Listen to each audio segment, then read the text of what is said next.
bạn chụp được số bóng bồn từ khán giả nick kia chia sâu đại dương bạn pra chỉ muốn chi power bookในក្រុមហ៊ុន AB Pro រួមជាមួយនឹងការធ្វើតាមបច្ចេកទេសរបស់ដុកទ័រក៏ដូចជាអាយដាមបានសម្រួលឲ្យយើងធ្វើឲ្យមានទិន្នផលឲ្យបានទិន្នផលខ្ពស់ក៏ដូចជាកាត់បន្ថយនៅការប្រើប្រាស់នៅថ្នាំក៏ដូចជាជីផ្សេងឥឡូវនេះគឺទិន្នផលគឺបានល្អប្រសើរមែនទែនចំពោះស្រូវដែលយើងបានប្រើប្រាស់ជាមួយនឹងជី Power Book របស់យើង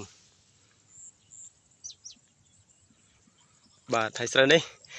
ចាប់ផ្ដើមព្រោះកាលពីថ្ងៃទី2ខែ6ឥឡូវមកដល់ថ្ងៃនេះថ្ងៃ31ខែ8វាទុំហើយយើងនឹងច្រូតនៅថ្ងៃស្អែកដោយសារថ្ងៃហ្នឹងគឺម៉ាស៊ីនច្រូតគេអត់បានចុះមកខាងហ្នឹងអញ្ចឹងទៅយើងក៏ជាមួយនឹងអ្នកទិញដែលគេ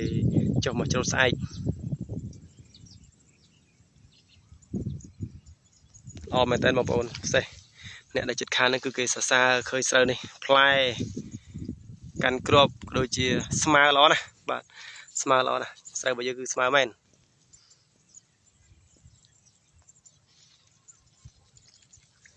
ដីដែលយើងធ្វើនេះគឺ 70A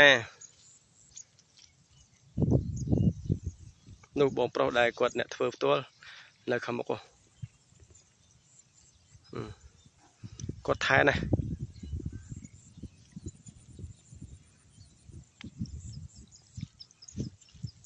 នេះបងប្អូនស្រូវគឺល្អមែនតើដែលបានប្រើប្រាស់ជាមួយនឹងជី Power Book នៃក្រុមហ៊ុន AB Pro របស់យើង